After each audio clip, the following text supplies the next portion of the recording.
첫 번째 발표는 글로벌 교육 시장의 전망과 K-에듀테크에 관한 내용입니다. 자, 발표를 하시고 나면 아마 질문들이 많이 있으실 것 같아요. 그래서 질문의 경우는 저희가 미리 나눠드린 질문지에 적어서 내주셔도 되고 아니면 직접 저희 발표자님께 여쭤보셔도 되겠습니다. 자, 사단법인 아시아교육협회 이주호 이사장님께서 발표를 해주시겠습니다. 큰 박수로 맞이해 주십시오.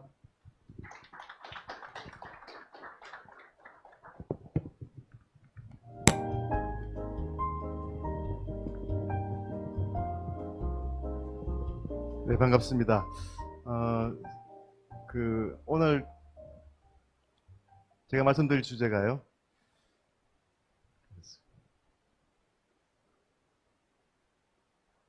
이게 제가 슬라이드가 아닌 것 같은데.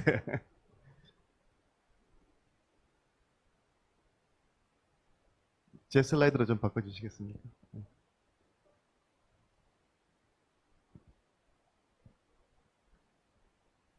네, 일단 인사 말씀부터 좀 드리겠습니다.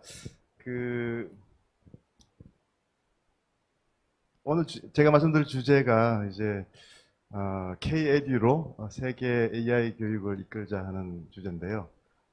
K-에듀라는 사실 단어가 이제 최근에 이제 용어가 나오기 시작을 했는데 어떻게 보면 한국의 교육을 가지고 세계로 나가자는 그런 개념 아니겠습니까? 그래서 참 가슴 벅찬 일이죠. 뭐 한국이 지금까지 사실 교육의 힘으로 국가가 발전을 했고 이제 했지만 또 교육에 많은 문제가 있는 것도 사실입니다. 학부모님들이나 학생들이나 또 많은 고통과 또 어려움을 겪고 있고요. 그렇지만 세계적으로 봤을 때 또 한국이 세계 교육을 이끌 수 있는 또 그런 장점도 분명히 있는 것 같습니다. 그래서 우리의 많은 문제들의 해결을 이런 세계와 함께 풀어나가고 또 우리 교육의 장점을 세계와 나누는 그 K-에듀라는 개념이 굉장히 긍정적이고 희망을 주는 개념인 것 같습니다. 그래서 저는 이런 새로운 개념을 가지고 세미나를 한다는 그 자체가 굉장히 가슴 벅찬 일이고 참 좋은 일인데요. 어, 이런 이제 세미나에서 제가 처음 주제 발표를 맡게 돼서 또 더욱더 영광입니다. 그래서 이런 좋은 자리를 마련해 주신 에듀TV의 그 감경철 대표님 또 에듀윈 뉴스의 그 한재갑 편집장님 비롯해서 관계자 여러분께 정말 감사드리고요. 또 굉장히 시의적절하게 K-에듀 연구소를 만드신 것 같습니다. 그래서 K-에듀 연구소가 오늘 회의를 주재를 하는데요. 신정우 K-에듀 원장님께도 깊은 감사의 말씀을 드립니다. 혹시 제 슬라이드가 준비가 됐나요? 슬라이드 좀.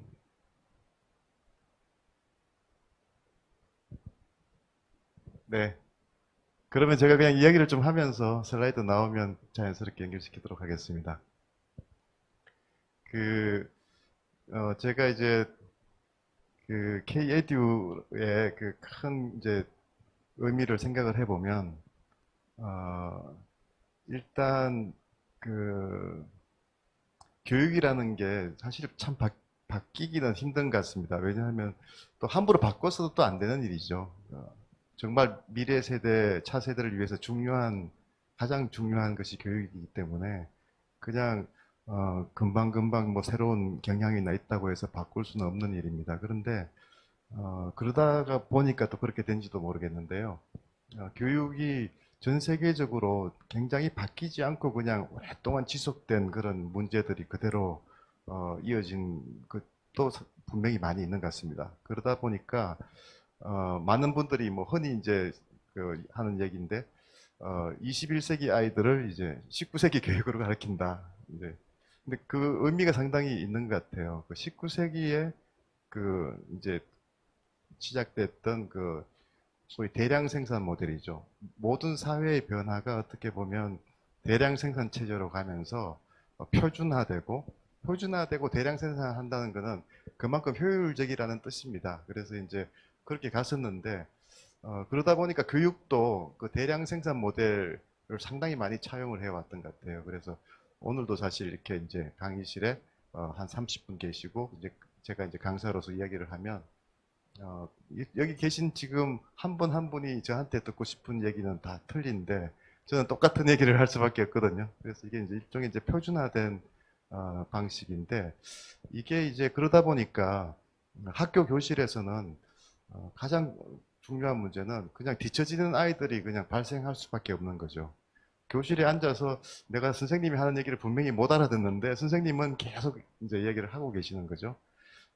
그리고 선생님 입장에서도 쟤는 잘 이해를 못하는 것 같은데 쟤한테만 가가지고 여기가 중학교 3학년 교실인데 초등학교 6학년 내용을 분명히 이 친구는 모르는데 이거를 수업 시간에 가르쳐 줄 수가 없거든요. 이게 정말 본질적인 문제라고 생각을 합니다. 그런데 지금 세상이 많이 바뀌어서 뭐 많이 좋아지지 않았습니다. 물론 팬데믹이나 뭐 여러 가지 문제들도 있지만 저는 기본적으로는 굉장히 인류 발전을 긍정적으로 생각을 합니다. 그래서 이런 이제 기술들이나 또 이제 새로운 방식들이 도입이 되면서 사회의 많은 부분에서의 서비스나 이런 것들이 개별화되고 있습니다. 그래서 한 명 한 명한테 맞춤형으로 많이 가고 있죠.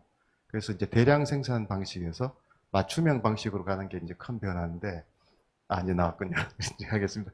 그런데 이제 그게 그 교육에서만 그런 변화가 안 일어나다가 이제 AI가 등장하면서 그게 가능해졌습니다. 기술이 이제 도입이 된 거죠. 교육에. 그렇지만 기술이 있다고 해서 교육이 쉽게 바뀌질 않거든요.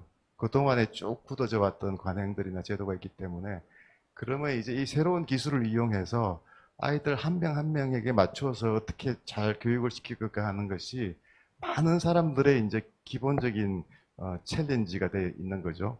저같이 정책을 하는 사람들은 이 정책을 잘 만들어서 그 방향으로 가야 되고 여기 이제 교사를 하고 계신데 그런 방향의 변화를 어떻게 촉발할 것인지에 대해서 또 고민을 하실 것 같습니다. 그래서 제가 뭐 어떻게 보면 지금 슬라이드가 준비가 좀 늦게 되는 바람에 좀 모두 발언을 좀 많이 했는데요. 뭐 그런 취지로 오늘 말씀을 드린다고 생각하시면 될 것 같습니다. 그래서 제가 이 발표 내용은 조금 빨리 가도록 하겠습니다.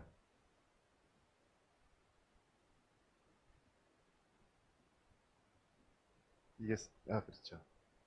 네. 그래서 지금 이제 내용은 그 크게 보면 AI 교육에 대해서 먼저 설명을 해드려야 되겠죠. 그 다음에 이제 하이터치 하이텍의 큰 방향에 대해서 좀 말씀을 드리고자 합니다. AI 교육이라고 해서 다 그냥 많은 지금 그 방향들이 있고 많은 논의가 있는데요. 저는 하이터치 하이텍이 굉장히 중요한 방향이라고 생각하고 K-에듀는 하이터치 하이텍으로 갔으면 좋겠다 하는 저의 제안을 좀 드리려고 합니다. 그리고 이제 세 번째로는 그 K-에듀의 가능성과 전략에 대해서 말씀을 드리고요. 그 다음에 이제 정책 제안을 하도록 하겠습니다. 네. 너무가 많은데. 저기 이세돌 기사 잠깐 보여주실까요? 네. 그래서 이제 그 AI 교육으로 개념을 이야기를 할 때 이제 가장 그 저는 상징적인 사건이 사실 이 이세돌 기사의 그 바둑 시합이라고 생각합니다.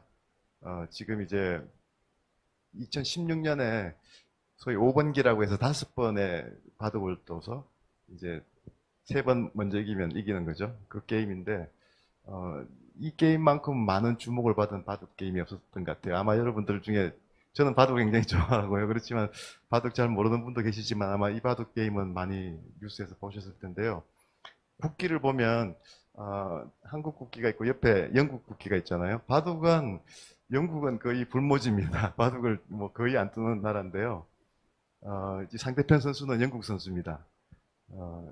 그런데 지금 이세돌 기사가 뭐 거의 최고급의 기사인데 만패를 당했거든요. 한 판 이겼습니다. 그런데 이제 그 네 판을 져서 이제 만패를 당했는데 이 영국 선수가 사람이 아니고 인공지능입니다. 그래서 알파고라는 이제 바둑 인공지능 소프트웨어하고 이제 바둑을 한 거죠. 그래서 이제 근데 이게 사실 2016년에 그 서울의 한복판에 있는 호텔에서 벌어진 게임입니다. 전 세계의 시청자들이 많이 보고 있었고요.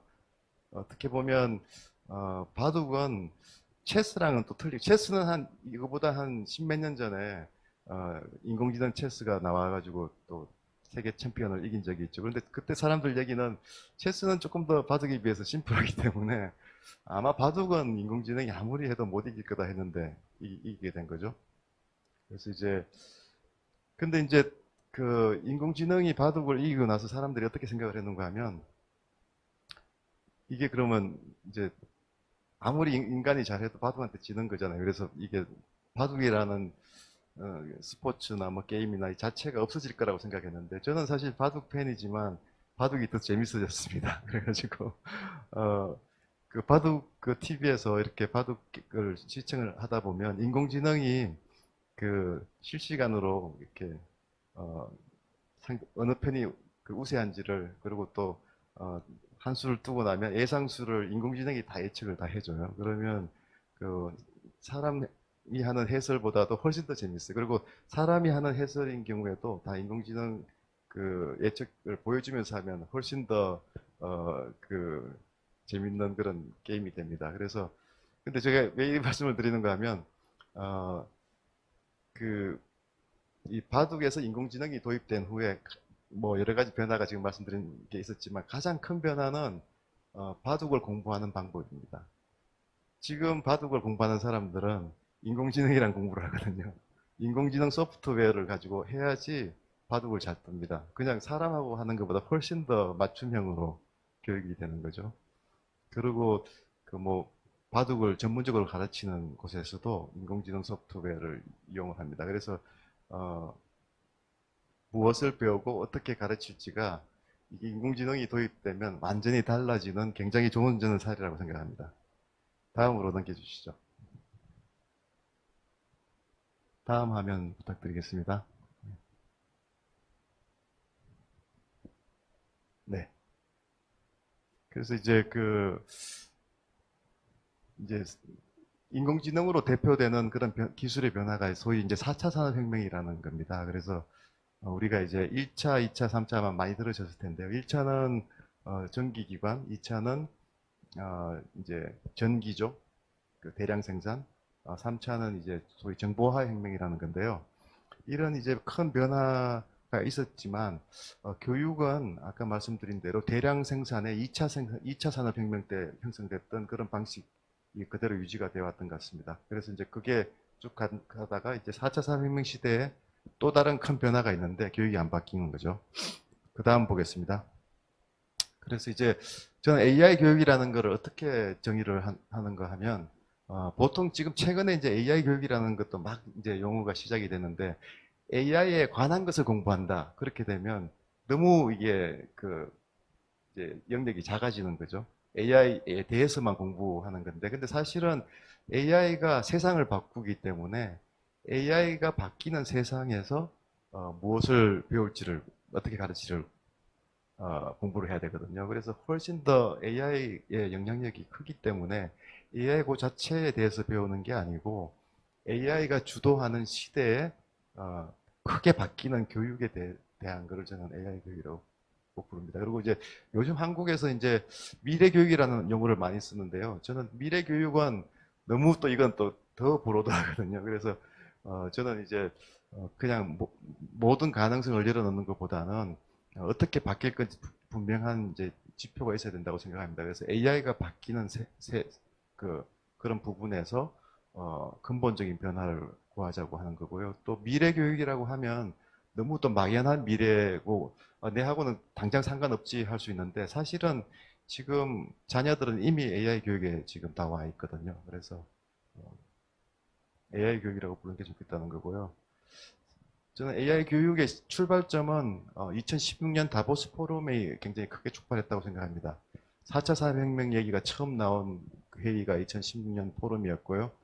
이때 사실은 제 개인적인 얘기를 하면 제가 이제 2015년에 유엔의 이제 에듀케이션 커미션이라는 곳에서 이제 커미셔너로서 역할을 시작을 했습니다. 그래서 2016년부터 2030, 이제 그, 2030년까지죠. 그때까지 이제 소위 Sustainable Development Goal이라는 이제 전 세계적인 목표를 두고 교육에서도 이제 그런 새로운 목표를 성취하기 위해서 커미션을 만들어서 제가 커미셔너로 활동을 했는데요. 그때 이제 2015년 이제 겨울이죠. 겨울에 이제 뉴욕에서 유엔 회의 총회에서 그때 처음 이제 우리 에듀케이션 커미션이 발족이 됐는데 그 당시에 이제 그럼 새로 이제 처음 커미션을 만났으니까 교육에 대해서 어떻게 뭐 어떤 어젠다를 정할지 이런 거를 굉장히 열띤 토론을 했었어요. 그러다가 2016년에 이제 그러면 이제 본격적으로 우리가 뭘 할지를 하자고 해서 2016년에 런던에서 모였습니다. 그런데 마침 그 미팅 바로 직전에 다보스 포럼이 있었어요. 그래서 우리가 이제 커미셔너들이 한 25명 되는데 체어는 고든 브라운 전 영국 총리고 뭐 여러분 잘 아는 마윈 그 알리바바 총재도 있고 뭐 고위계 그 도쿄지사도 있고 상당히 글로벌 리더들이 계십니다. 그래서 이제 그 2010년 그 런던 모임에서 이제 다보스 포럼에서 듣고 온 얘기를 듣고 이제 이분들이 이제 교육 얘기를 하니까 다 이제 어떤 얘기를 하는가 하면 이 4차 산업혁명 시대에 65%의 잡이 새로운 잡이 되는데 우리가 그냥 그대로 가르치면 이 아이들은 없어질 잡에 대해서 이제 배우게 될 가능성이 굉장히 높아진 거죠. 이거는 정말 큰 문제고 다보스 포럼의 가장 중요한 임플리케이션은 교육이다. 그러니까 뭐 고든 브라운 같으면 뭐 총리를 지내셨지만 사실 재무상을 오래 하신 분이고 그 유명한 재정 전문가시거든요. 또 뭐 잭마도 경제 리더고 뭐 보육계에서는 외교 쪽의 전문가십니다. 그래서 다들 분야는 틀리지만 다보스 포럼에 주는 메시지의 가장 큰 메시지는 교육의 변화라고 다들 생각을 하시더라고요. 그래서 저한테 그때 이제 그 커미셔너들 중에서도 교육 전문가는 몇 분 안 계셨어요. 그래서 제가 이제 새로운 그러면 교육 모델을 찾는 이니셔티브의 체어를 맡게 됐습니다. 그래서 도대체 이 AI가 변화하는 세상에서 어떻게 아이들을 가르치고 애들이 무엇을 배워야 될지 그때부터 고민을 많이 했었습니다. 그래서 그 다음 슬라이드 보시죠. 그래서 이제 그러면 일단 교육을 이라는 거는 그냥 심플하게 이야기하면 크게 두 가지입니다. 무엇을 배우고 어떻게 가르칠지, 그죠? 무엇을 배울지에 대해서는 사실은 많은 얘기들이 그동안도 있었죠. 그래서 뭐 4C라는 얘기 아마 여러분 많이 들어보셨을 것 같습니다. 창의적이고 비판적인 사고력, 또 협력, 소통 이런 것들이 중요하죠. 최근에는 또 데이터 리터러시라고 해서 이제 AI 시대에는 데이터가 핵심이죠. 데이터를 분석을 잘 해야 됩니다. 데이터가 이제 지식이 사실 늘어나는 양이 속도가 이제 2배씩 이렇게 늘어나는 걸 보면 이제 1900년에는 2배 늘어나는데 100년이 걸렸습니다. 그런데 지금은 지식의 양이 2배 늘어나는데 얼마가 걸리겠습니까? 12시간 걸립니다. 그러니까 뭐 IoT라든가 여러 가지 이제 그 데이터들이 많아지면서 그래서 지식이 너무 많이 늘어나기 때문에 이거를 분석하고 활용하는 역량이 데이터 리터러시입니다. 이제 컴퓨터를 알아야 되죠. 또 AI를 이해를 해야 됩니다. 그래서 테크놀로지컬 리터러시가 있고 그렇지만 인간성을 잃어버리면 안 되죠. 그래서 인문학적인 이해도 동시에 필요합니다. 그래서 크게 보면 4C, 3L 이런 쪽에 이제 새로운 아이디어들이 많이들 나오기 시작했는데요. 이쪽을 또 많이 강조하다 보니까 최근에 뭐 한국에서도 이 이슈가 나왔습니다만 아이들이 이 지식도 기본적인 지식이나 또 핵심 개념은 알고 있어야 되는데 이거 없이 막 이렇게 또 4C만 얘기를 하면 정말 사상 누각 같은 게 되거든요. 그래서 이 파운데이셔널 날리지를 최대한 이렇게 핵심적인 부분을 아이들한테 습득을 시키고 그 위에 이제 3L, 4C가 갖춰져야 되니까 어떻게 보면 우리의 아이들이나 우리의 차세대는 우리가 공부했던 것보다 훨씬 많은 양의 공부를 해야 됩니다, 사실은. 그래서 이제는 뭐 컴퓨터가 다 하고 AI가 왔으니까 사람은 놀아도 돼. 절대 그렇지 않습니다. 그렇게 되면 인간성이 더 축소되겠죠. 그게 아니고 인간들이 훨씬 더 역량이 커져야 되는 거고 커질 수 있는 지금 시대가 된 거죠. 그 다음을 보겠습니다. 그래서 이제 무엇을 가르칠지는 제가 말씀드렸잖아요. 어떻게 가르칠지인데 어떻게 가르칠지는 아까 제가 계속 이야기했습니다만 대량 생산해서 이제는 대량 커스터마이제이션 그러니까 이게 모든 아이들이 이제는 개별화 수업을 할 수가 있는 거죠. 저는 이게 굉장히 큰 의미가 있다고 생각을 합니다. 이게 어, 지금도 어떻게 보면 한국에서는 개별화 수업이라는 거는 이제 과외잖아요. 1대1 과외 선생한테 배울 수 있는 아이들은 소수입니다. 과외비가 너무 비싸죠. 그렇기 때문에 부유한 계층만 한다 이렇게 돼 있는데요. 만약에 AI가 모든 아이들을 다 1대1로 다 좋은 교육을 하면 이제는 그거는 모두를 위한 교육이 되는 거거든요.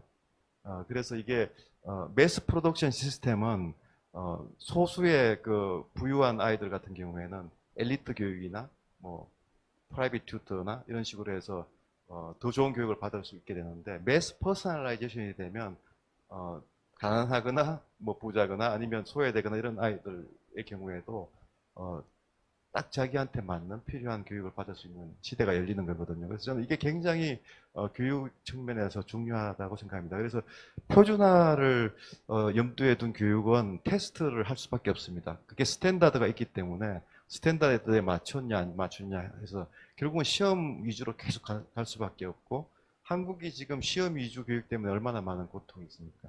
그 다음에 이제 시험 위주로 가면은 이게 이제 암기 위주로 가는 거죠. 쉐로해지는 거죠. 그냥 이제 그것만 했습니다. 그 다음에 이제 아이들을 더 많은 암기를 시켜야 되니까 통제를 하는 거죠. 그래서 이렇게 이제 수직적인 수업 방식입니다. 그런데 만약에 한 명 한 명한테 딱 맞는 개별화 교육을 할 수 있다고 생각을 하면 learn to run이죠. 그러니까 계속 이제 아이들이 그 학습의 즐거움을 가지고 계속 공부할 수 있게 하는 게 가장 중요한 선생님의 역할입니다. 딥 러닝은 암기만 아니고 이제 그 본질을 이해하게 되는 거죠. 그 다음에 허리젠탈 러닝은 같이 이제 협력하면서 수업을 하는 겁니다. 다음 슬라이드 부탁드리겠습니다. 그래서 이제 이게 가능하게 된 에듀텍 기술이 제가 장관할 때만 해도 사실 이 기술들이 개발 안 됐었습니다. 뭐 변명 같습니다만. 근데 최근에 한 10년간 에듀텍 기술이 눈부시게 발전했는데 그 대부분이 AI 기반 기술들입니다. 그래서 이제 가장 많이 지금 도입되고 있는 게 ITS라고 해서 인텔리전트 튜터링 시스템 혹은 뭐 어댑티브 러닝 시스템을 조금 더 브로드하게 얘기를 합니다. 그 다음에 이제 아직 우리나라에서는 뭐 잘 시도 안 되는 것 중에 이제 다이얼로그 베이스도 있고 계속 대화를 하면서 하는 거죠. 그 다음에 이제 ELE라고 해서 좀 더 이제 아이들한테 탐구 중심으로 가는 게 있습니다. 언어 채점 같은 거는 워낙 뭐 저기 토익이나 이런 쪽에서 채점해야 되니까 채점이 큰 또 고통이잖아요. 그래서 지금 그런 쪽으로 또 AI가 활용이 되고 있고 뭐 챗봇이나 뭐 가상현실, 증강현실 등도 있습니다. 미래로 가면은 아이들의 그 학습 데이터를 계속 그 축적을 해서 학습 친구가 하나씩 아이들한테 생기는 거죠. AI 그러면 이게 이제 이 AI 학습 친구가 그 아이의 학습에 대해서 가장 잘 아는 게 됩니다. 지금 최근에 중국의 그 ITS 기업 CEO 중에서 한 명이 어떤 얘기를 했는가 하면요. 자기가 자기 회사의 제품 가지고 수학의 베이스라인 테스트라고 합니다. 한 15문제 정도를 아이들한테 테스트를 하면 그 아이를 3년 이상 가르친 수학 선생보다도 이 아이의 잠재력이나 어떻게 가르칠지를 더 정확하게 자기가 알 수 있다. 이렇게 자신있게 얘기를 했어요. 네. 가능합니까, 이제? 네. 그래서 이제 그런 이제 굉장히 무궁무진한 이제 가능성이 열린 겁니다. 그렇지만 어떻게 가르치냐 했을 때 AI가 그러면 다 가르치면 되겠네? 그거는 절대 아니라고 생각합니다. AI가 선생님이랑 협업하는 구조가 만들어져야만 이런 무궁무진한 가능성이 활용될 수 있다고 생각합니다. 네, 다음 보시겠습니다. 그래서 교사들의 변화가 이제는 AI와 협업하는 교사죠. 그래서 보통 뭐 영어로 sage on the stage라고 합니다. 제가 지금 이렇게 스테이지에서 그냥 막 다 아는 것처럼 막 이야기하죠. 그런데 그게 이제 좋은 선생님들의 역할이라고 생각하는데 사실은 미래로 가면은 뭐 먼 미래도 아닙니다. 바로 지금부터 노력을 하셔야 되는데 디자이너가 되는 겁니다. 아이들 한 명 한 명한테 최적의 학습 환경을 만들어주는 디자이너. 교사가 이제는 내가 제일 현명한 사람이고 내가 너희들한테 지혜를 나눠준다 이게 아니고 아이들이 한 명 한 명한테 최적의 학습 환경을 디자인해 주는 사람이 되는 거죠. 그래서 지금 이제 교수 방법은 뭐 코로나 이런 사태 때문에 많이 지금 이슈가 되고 있는데요. 그 블렌디드 러닝이라든지 뭐 게미피케이션이라든지 뭐 컨셉추얼 띵킹이라든지 아마 여러분들 전문가분들은 이미 다 아실 겁니다. 그래서 최근에 이제 많은 페다고지의 변화가 있었습니다. 그래서 사실은 제가 이런 이제 AI 교육의 큰 변화를 이야기할 때 기술적인 변화만 제가 말씀드리는 것은 아니라고 생각하고요. 이 기술 변화가 그동안에 쭉 이루어져 왔던 페다고지의 변화와 결합이 될 때 그게 정말 진정한 이제 AI 교육이 된다고 생각을 합니다. 제가 이제 한 10분 내에 끝내겠습니다. 그래서 하이터치 하이텍은 그런 의미입니다. 그러니까 AI 기술과 교수 교사님들의 새로운 교수 학습 방식이 결합돼서 하이터치와 하이텍을 하는 거죠. 그래서 이 하이터치 하이텍의 용어는 그 네이스빗이라고 해서 이제 미래학자인데요. 그분이 처음 쓴 용어가 하이터치 하이텍이 아니고 하이텍 하이터치였습니다. 그래서 제가 이걸 좀 바꿨습니다. 그래서 좀 순서를 바꿨습니다. 그래서 그래도 교육은 하이터치가 먼저 나와야 되는 건데 네이스빗이 무슨 얘기를 했는가 하면 세상이 기술이 빨리 발전하면 할수록 인간을 건강하고 열정적이고 창의적으로 만드는 그런 변화가 같이 수반돼야 된다. 그렇지 않으면 미래 나무할 수밖에 없죠. 그래서 결국 기술의 발전이라는 것도 인간이 만들어내는 거기 때문에 결국 기술의 발전과 함께 이런 하이터치를 강조하는 여러 가지 노력들이 뭐 정책 전문가도 그렇고 뭐 현장의 교사나 뭐 다양한 전문직들이 노력해야 될 방향이고 그거는 인간의 그 소명인 거죠. 기술이 하도록 다 내버려 두면 안 되는 거죠. 그죠? 그래서 교육계에서는 가장 바람직한 저는 방향은 새로운 기술을 다 받아들이되 그것과 결합해서 얼마나 인간적인 결합을 통해서 하이터치, 하이텍을 이루어내느냐 하는 거에 있다고 생각하고요. 저는 한국이 그것을 굉장히 잘 해낼 수 있는 나라라고 생각합니다. 여러 가지로. 하이터치, 하이텍이, 여기서 잠깐 제가 보시면요. 지금 아까 말씀드린 겁니다. 그러니까 수학 문제를 풀다가 아이들이, 막히는 아이들이 있거든요. 근데 이 아이가, 어떤 아이는 한 3년 전에 배운 걸 모르는 아이가 있고요. 어떤 아이는 1년 전에 모르는 걸 몰라서 못 푼 아이들이 있습니다. 그러면 선생님은 이걸 한 명 한 명을 다, 너는 이걸 모르고, 쟤는 저걸 모르니까 다 못 가르쳐 주거든요. 이게 이제 IT에서는 해주는 겁니다. 그러면 교사는 굉장히 많은 부담을 들게 되는 거죠. 그 지식의 전달이라는 부분에서는 AI한테 맡기고, 교사는 프로젝트 학습이라든가, 멘토링이라든가 이런 하이터치로 가는 겁니다. 그래서 이제 이게 아마 교육학에서는 유명한 이제 블룸의 탁사놈이라고 해서요.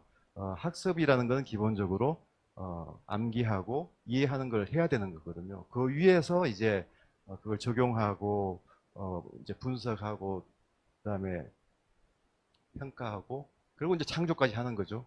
그런 이제 또 인간적인 커넥션이 중요합니다. 그런데 이게 이제 보통의 교실에서는 워낙 이 학습의 부담이 크기 때문에 그냥 암기하고 이해하는데 끝나는 거죠. 위로 못 올라갑니다. 그런데 AI가 들어오면은 기존의 교사님들이 고생하시던 거는 AI한테 맡겨주고 이제 정말 이제 더 고차원적인 학습을 하게 된다는 겁니다. 그래서 이런 쪽으로 변화가 지금 많이 일어나고 있는데요. 뭐 ASU라고 해서 이제 아리조나 스테이트 유니버시티 제가 그동안 좀 많이 얘기를 했습니다. 여기는 대학교 1학년 거의 대부분의 과목이 다 이제 하이터치 하이텍으로 갔습니다. 인도 같은 경우에도 워낙 교육이 지금 문제가 되니까 굉장히 적극적으로 받아들이려고 하고 있고요. 미국도 지금 사실은 미국의 공교육은 우리보다 훨씬 더 문제가 많습니다. 그래서 어떤 교육부 같은 경우에는 지금 전체 학생들을 위해서 맞춤 학습 체제가 도입되고 있습니다. ASU 같은 경우에 1학년 아이들이 쓰는 여러 가지 이제 그 러닝 시스템들입니다. 그래서 뭐 아까 알렉스 같은 경우도 있지만 피어슨이나 뭐 이런 알렉스나 피어슨 이런 거는 여러분들 알렉스는 매크로 휠이 지금 이제 그 프로그램을 사가지고 매크로 휠 제품이 됐는데요. 여러분들 교과서 그 대학교 때 읽었던 교과서를 보면 대부분 피어슨 뭐 매크로 이런 겁니다. 그래서 교과서를 만드는 회사들이 다 지금 에듀텍 회사로 바뀌고 있는 거죠. 지금 아마 코로나 코비드 19 이후에 지금 이제 많은 대학들이 그 러닝 플랫폼을 많이 활용을 합니다. 뭐 줌이라든가 이런 걸 활용하는데 사실 ASU 같은 경우에는 이런 이제 러닝 플랫폼에 한 130개의 디지털 툴들이 동시에 활용되고 있습니다. 그래서 훨씬 더 이 그 쌍방향의 수업이 동시 수업이 정말 잘 진행되는 거죠. 그래서 지금 이제 코로나19 이후에 많은 지금 불편함과 문제점을 호소하고 있지만 그런 것들이 새로운 툴들이 도입되면 훨씬 더 잘 해소가 될 수가 있습니다. 우리나라에서 아직까지 이런 부분이 지금 안 돼 있는 거죠.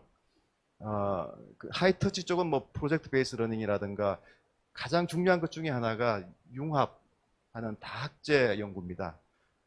ASU 같은 경우에는 지질학과하고 천문학과를 융합해서 같은 스쿨입니다. School of Earth and Space Exploration. 또 심지어는 생물학 DNA 연구하는 분하고 인류학 연구하는 분이 같이 만나가지고 School of Human Evolution and Social Change 이런 데서 정말 엄청난 새로운 연구들과 또 교육이 이루어집니다. 또 교육이라는 게 하이터치로 가면은 경험이 굉장히 중요하거든요. 그래서 그 우리나라에서 인턴이라고 많이 이야기하는데 여기는 코옵이라고 합니다. 그래서 기업과 이제 협력한다는 차원에서 코옵이라고 부르는데요. 지금 최근에 또 뜨는 학교 중에 노스 이스턴 대학이 있습니다. 여기는 그 코옵을 4학년 때 하면 형식적인 게 되잖아요. 보통은. 그래서 2학년 때 해서 2학년 때 그 경험을 가지고 3학년, 4학년 때 계속 그걸 이제 이론하고 접목시키는 노력을 합니다. 제가 있는 이제 에듀케이션 커미션이 그래서 아까 제가 말씀드린 걸 이어서 말씀드리면 그래서 제가 체어를 맡아서 ASU도 가보고 해서 하이터치 하이텍으로 가야겠다. 전 세계가 일로 가자는 쪽으로 좀 제안을 해야 되겠다고 해서 그러면 사례를 하나 보여줘야 되니까 베트남에서 지금 사업을 시작을 했습니다. 그래서 베트남에서 어떻게 했는가 하면은 아까 말씀드린 ASU 팀이 베트남으로 왔습니다. 그리고 매크로휠의 알렉스를 가지고 왔습니다. 그리고 제가 이제 몸담고 있는 KDI 국제연극대학원의 교수님들이 임팩트 이밸리에이션 팀을 구성해서 베트남으로 갔습니다. 그렇게 해서 한 2년 정도 프로젝트를 했는데 엄청난 효과가 나타났습니다. 한국의 교사분들도 제가 몇 분 초청했어요. 그 4개 학교를 했는데요. 한 분이 보시더니 이게 본인이 그 수학교사 출신인데요. 평생 꿈꾸던 개별화 학습이 베트남 교실에서 되는 걸 자기가 봤다는 거예요. 저는 수학 선생님들은 평생 아이들을 가르치면서 제가 말씀드린 개별화 수업이 안 되는 그런 문제점을 계속 느끼면서 수업을 하신 분이 대부분이라 생각합니다. 뻔하게 아이들이 제가 저걸 모르는데 못 가르쳐 주거든요. 수업 진도를 나가야 되니까. 그런데 베트남에서 보니까 컴퓨터로 아이들이 하는데 다 다른 걸 하고 있거든요. 그래서 이제 제가 한 5분 만에 정리를 하겠습니다. 그래서 K-EDU의 그 가능성과 전략은 저는 우리나라만큼 하이터치 하이텍 국가도 없다고 생각합니다. 하이텍 한국의 이번에 K 방역을 보시면 테크놀로지 뭐 디지털 테크놀로지는 세계가 다 감탄하죠. 동시에 하이터치도 많습니다. 지금 저 그림을 보시면 뭐 싸이나 BTS가 사실 성공한 것도 어떻게 보면 하이터치적인 부분도 있지만 유튜브라는 새로운 테크놀로지를 활용해서 전 세계를 사로잡은 거거든요. 그런데 그게 굉장히 휴먼 커넥션을 테크놀로지를 활용해서 한 겁니다. BTS의 한 명 한 명의 일상적인 개인적인 그런 생활들이 전국의 팬들이랑 세계의 팬들이랑 공유가 된 거죠. 그래서 이렇게 큰 이제 팬덤이 생긴 거 아니겠습니까? 그래서 이게 하이터치 하이텍의 대한민국이 하이터치 하이텍의 에듀케이션을 왜 못하겠냐 하는 게 제 생각입니다. 그래서 이제 크게 보면 우리가 이제 해방 후에 한 70년, 2015년까지죠. 그러면 35년씩 하면 이제 전반 35년은 이승만 정부부터 박정희 정부까지 뭐 여러 가지 뭐 논란이 있는 부분도 있지만 교육에서는 정말 잘하신 것 같아요. 그래서 기초 교육을 다 보편화하고 직업 교육 통해서 정말 성공한 그 산업 정책에 성공한 나라를 만들었습니다. 80년부터 2015년은 고등교육이 많이 팽창을 하고 또 뭐 굉장히 개방된 교육 투자가 이루어졌죠. 그렇게 하면서 이제 정보화 혁명에 또 앞서가게 됐는데요. 2016년부터 이제 시작된 이제 AI 시대, 4차 산업혁명 시대도 결국은 교육의 힘으로 우리가 한 번 더 도약을 해야 되고, 저는 이 세 번째 도약이 한국을 세계의 리더로 만들 것이다 이렇게 생각합니다. 그 수단은 그렇게 K-에듀가 되는 거죠. 이 그림은 이제 그 서울대 공대 교수님들이 2015년에 그 축적의 시간이라는 책을 발간을 했는데요. 서울대 공대 많은 교수님들이 다 참여했습니다. 개별 산업의 경쟁력을 다 따져보니까 결국 한국의 산업의 경쟁력은 실행 역량에서 나오는 거지 개념 설계는 좀 많이 약하다는 거죠. 그런데 이제 이 한국 그 산업이 한 단계 더 도약하려면 개념을 설계할 줄 알아야 되는데, 이거는 백지의 그림을 그리는 거고 학생들한테 답을 요구할 게 아니고 질문을 많이 하게 해야지 이게 키워지는 역량이라는 겁니다. 그러니까 우리 산업도 이제는 새로운 교육을 요구하는 게 이제 그 책의 큰 이제 메시지였는데, 이게 이제 다 같이 가는 거라고 생각을 합니다. 그래서 이제 하이터치 하이텍 대한민국을 생각을 해보면 하이터치 쪽에서 교육은 하이터치의 가장 핵심은 교사잖아요. 가장 우수한 학생이 교사가 됩니다. 이게 지금 그 2015년 피사 결과를 보면 상위 5% 학생 중에 16%가 교사 되겠다고 한 나라는 우리밖에 없습니다. 보통은 사실은 빌로우 에브리지들이 교사가 된다 이런 이야기들을 많이 하거든요. 그래서 단연코 뭐 가장 우수한 학생들이 교사가 되는 나라고요. 그리고 이제 이 하이터치의 결합이 아까 제가 말씀드린 뭐 K-팝이나 이런 쪽에서 지금 잘 이루어지는 나라입니다. 그래서 이제 어떻게 할 거냐? 저는 첫 번째는 개방입니다. 개방으로 이제 새로운 교육을 촉발해야 됩니다. 그냥 문 닫아놓고 있으면 변화가 안 일어나겠죠. 그리고 위기를 기회로 만드는 전략, 그 다음에는 이걸 한꺼번에 다 하려고 하면 안 됩니다. 너무 큰 변화이기 때문에. 그렇지만 굉장히 근본적인 변화를 추구를 해야지 조금 이렇게 조금씩 개선하는 건 아닌 것 같아요. 근본적인 개선을 하되 점진적으로 되는 데부터 이제 빨리 해 나가는 거죠. 그래서 이제 개방은 오늘 주제이기도 합니다만, 에듀텍 기업들이 이제는 에듀텍 보고 그냥 너희들 기술자들이니까 그 기술 많이 개발해서 해외 나가서 팔아. 절대 그건 안 됩니다. 에듀텍은 학교와 협업을 해서 모델을 만들어 나가야 돼요. 그래서 에듀텍이 학교로 들어오게 해야 됩니다. 학교 교사님들이랑 협업을 해야 되고 그 결과를 가지고 세계로 나갈 수 있는 게 K-에듀다. 기본적으로 그렇습니다. 교사님들의 경우에도 에듀텍을 불러와서 새로운 모델을 만들어서 그 모델을 가지고 교사님들이 해외로 나가는 거죠. 그래서 기본적으로 보면 교사와 에듀텍 산업계의 개방 협력, 그 다음에는 한국의 교육이 세계를 주도하는 대외 협력 이렇게 될 것 같습니다. 왜냐하면은 이제 코비드 19 같은 것도 있고 해서 물리적인 그 사람의 이동보다 오히려 이제 컨텐츠나 서비스 이동이 더 활발해질 가능성이 큽니다. 그리고 이제 그런 면에서는 이제 이 개방 전략이 굉장히 중요해지는 것 같습니다. 지금 이미 외국인 학생은 많이 늘어났는데요. 대학 같은 경우에 실제로 지금 2020년에 한 2억 정도의 대학생인데 2030년에 대학생이 4억으로 늘어나거든요. 글로벌하게 그렇습니다. 그런데 2억에서 4억으로 늘어난다는 것은 엄청난 증가고 대학으로서는 엄청난 기회죠. 그런데 이 늘어나는 2억이 대부분은 온라인으로 늘어난다는 거거든요. 아이들이 직접 오기보다는 온라인으로 배우는 거죠. 그래서 저는 코비드 19 이후에 교수님들이 이 온라인 강의를 하는 이 경험이 굉장히 소중하고 이걸 가지고 이제 글로벌하게 나가는 건데요. 나갈 때는 훨씬 더 이제 좋은 테크놀로지, AI 테크놀로지 이런 걸 가지고 나가셔야 되겠죠. 그래서 이제 위기를 기회로 만드는 그 에듀텍 전략도 필요합니다. 그래서 보면 지금 이제 코비드 19이 사실 위기가 기회로 된 좋은 계기가 된 게요. 지금 이제 보시면 지금 이제 코로나 이전에는 한국의 교실에 에듀텍이 들어오지를 못했습니다. 그냥 벽이 있었던 거죠. 공교육과 사교육으로 이렇게 엄격하게 나눠져 있었는데요. 이제는 많이 이제 들어오게 된 거고, 사실 과제 수행 중심의 수업이라든가 콘텐츠 활용 수업 이런 것도 굉장히 중요한 이제 방향인데, 이런 것들도 사실은 거의 제대로 안 됐었거든요. 시스로도 잘 인정이 안 됐었는데 이게 다 이제 인정이 되는 그러니까 이게 어떻게 보면 위기가 기회가 된 거죠. 그래서 이게 이제 벽을 이렇게 낮추면서 들어온 게 사실 국내 민간 컨텐츠도 들어왔고 플랫폼도 들어왔지만 해외에서 뭐 구글 클래스룸 같은 것들이 들어왔습니다. 사실 제가 장관을 하면서 이걸 들어오게 하려면 아마 굉장히 힘들었을 것 같아요. 그런데 코로나19가 그냥 이게 이제 하게 만든 거죠. 그러니까 이게 이제 어떻게 보면 위기가 이제 기회가 된 겁니다. 막상 해보니까 괜찮더라는 이제 그거든요. 그래서 지금 이학습투나 온라인 클래스는 이제 EBS나 뭐 캐리스가 한 건데 거기에 대한 만족도도 생각보다 훨씬 높았고요. 굉장히 또 고생들 많이 하셨습니다. 구글 클래스룸 같은 경우에는 뭐 압도적으로 만족도가 높습니다. 이건 이제 해외 제품이고 한 10년 이상 개발이 된 거니까. 그래서 제가 뭐 구글 클래스룸을 쓰자는 얘기가 아니고 이렇게 되도록 빨리 국내에 에듀텍을 빨리 이제 키워야 된다는 거죠. 그리고 교사님들이 원격 수업 계속 활용할 생각이 있으신가 물어봤을 때 44% 교사님들이 하겠다고 하셨거든요.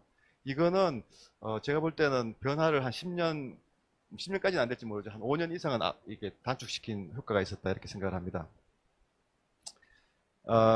그래서 이제 조금 빨리 넘겨서요. 제가 아시아교육협회 같은 경우에는 그래서 이제 베트남 프로젝트 이후에 지금 우루과이랑도 하고 있고요. 또 베트남도 4개 학교가 너무 잘 됐기 때문에 40개로 더 늘려서 합니다. 이제 이거는 진짜 이게 되고 나면 그 다음에는 내셔널 스케일로 그냥 베트남은 수학 수업을 하이터치 하이텍으로 어느 나라보다 먼저 할 가능성이 크셨습니다. 우리보다 훨씬 더 좋은 개별화 수업이 될 가능성이 있죠. IDB랑도 지금 이제 해서 우루과이는 남미의 스위스라는 나라입니다. 굉장히 그 디지털 그 교육이 발달된 나라고요. 그래서 저희가 지금 우루과이랑도 하고 있고 한국은 그 11개 대학과 컨소시엄을 해서 지금 올 가을에 이제 교수님들하고 이제 연수하고 해서 내년 1학기 때부터 이 11개 대학의 경우에는 수학 혹은 통계학 혹은 그 화학 과목에서 알렉스가 들어오고 또 영어는 또 국내 상품이 들어옵니다. 그래서 이제 교수님들하고 해서 하이터치 하이텍으로 하게 되고요. 저소득층이나 다문화나 탈북 학생들 소외계층 같은 경우에는 저희가 지금 이제 학교에서 직접 하기에는 좀 쉽지 않지만 뭐 지역아동센터라든가 아니면 탈북학교 뭐 또 다문화 프로그램 이런 쪽에 아이들부터 먼저 해서 하이터치 하이텍을 해보고 여기에서 효과가 있으면 전체 학생들한테 이제 확산시키는 그런 프로그램으로 이렇게 이게 근본적인 변화를 점진적으로 하는 그런 전략입니다. 네, 그래서 이제 정책 제안은 제가 있습니다만 오늘 시간이 좀 많이 가서 여기서 생략하고요. 마지막으로 이제 그 이세돌 기사가 한 판을 이겼습니다. 저는 너무 재밌게 봤는데요. 사람들이 다 세 판 치고 나서는 AI한테 인간이 안 되나 보다 이렇게 생각했었는데 소위 말하는 그 신의 한 수가 나왔습니다. 78수째 그 신의 한 수를 이세돌 기사가 뜨면서 AI가 손을 들었습니다. 그래서 아마 뭐 처음이자 마지막으로 인간이 이제 바둑게임에서 인간지능을 이긴 거겠죠. 그렇지만 전혀 예측하지 못했던 또 결과가 나왔습니다. 그래서 저는 이 인간성이라는 부분이 이 기술의 발전에서 항상 그게 가장 소중한 부분이고 우리가 AI를 활용해서 또 그걸 통해서 K-에듀로 세계로 진출할 때도 하이터치라는 부분을 꼭 염두에 두고 그렇게 간다면 한국의 하이터치 하이텍 K-에듀가 세계에 진출하고 세계 교육 변화를 리드할 수 있다고 생각합니다. 감사합니다.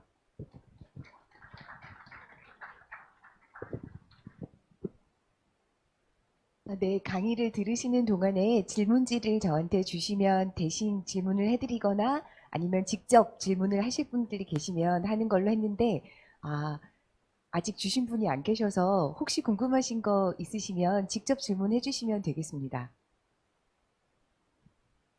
네, 뭐 손을 들어서 말씀을 해주셔도 되고요. 그러시면은 저희가 마이크를 넘겨드려서 직접 궁금하신 거 여쭤볼 수 있는 시간 드리도록 하겠습니다.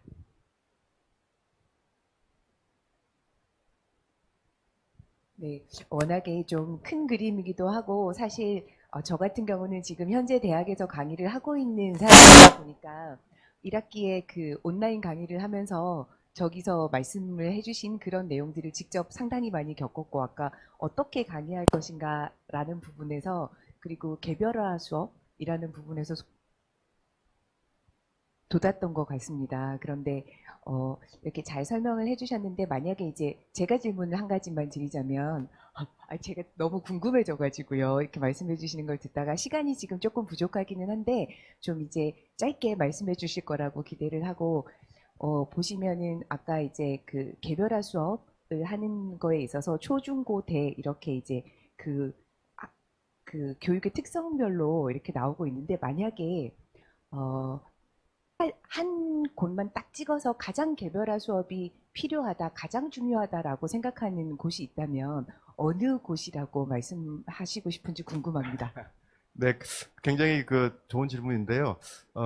과목마다 좀 틀린 것 같아요. 저희가 베트남 사업을 할 때 4개 학교를 선정을 해서 그쪽에서 수학 7학년입니다. 그쪽은 이제 초등학교가 5학년까지이기 때문에 우리 치면 중2를 한 거거든요. 그거는 이제 수학이 베트남의 또 교육 과정에 따르면은 중2 때 아이들이 이제 탈락하고 이제 이해 못하는 부분이 굉장히 많기 때문에 이때 집중적으로 잘 개별화를 해주지 않으면 안 된다 하는 이제 그런 베트남 전문가들의 의견을 들어서 한 거거든요. 그래서 이제 각 나라별로 교육 과정이나 이런 것들이 틀리기 때문에 또 과목별로 수학은 뭐 그럴 거고 또 영어는 조금 더 조기에 해야 될 수도 있죠. 그러니까 이제 그, 이, 그 과목이나 그런 이제 교육 과정의 특성상 언제 개별화가 집중적으로 들어갈지가 틀릴 것 같고요. 미국 같으면 ASU가 그 아리조나주가 학력이 굉장히 떨어지는 학교입니다. 떨어지는 지역입니다. 그러다 보니까 대학에서 아이들이 왔는데 수학이 너무 기초가 안 돼 있으니까 대학교 1학년 때 이제 개별화를 모든 아이들 대상으로 한 거거든요. 그러니까 아리조나주는 대학교 1학년이 적기라고 본 거고 베트남은 중학교 2학년이고 한국의 경우에는 그걸 찾아내야 되죠. 그래서 지금 그러니까 이런 이제 소위 테스트벳, 그러니까 여러 가지를 테스트하는 테스트벳 스쿨들이 많아야 됩니다. 처음 시작할 때는. 저희 지금 에듀케이션 커미션 아시아, 그러니까 아시아 교육협회도 지금 여러 가지 지금 이제 테스트를 하고 있는 거죠. 그렇게 해서 이쪽에 집중적으로 해야 되겠다고 이제 판단이 되면 거기부터 먼저 해야 되겠죠. 네, 감사합니다. 좋은 질문. 네, 고맙습니다. 자, 첫 번째 발표를 맡아주시고 KLD의 비전과 정책에 대한 큰 그림을 저희에게 말씀해 주신 이주호 이사장님께 다시 한번 큰 박수 부탁드립니다. 네.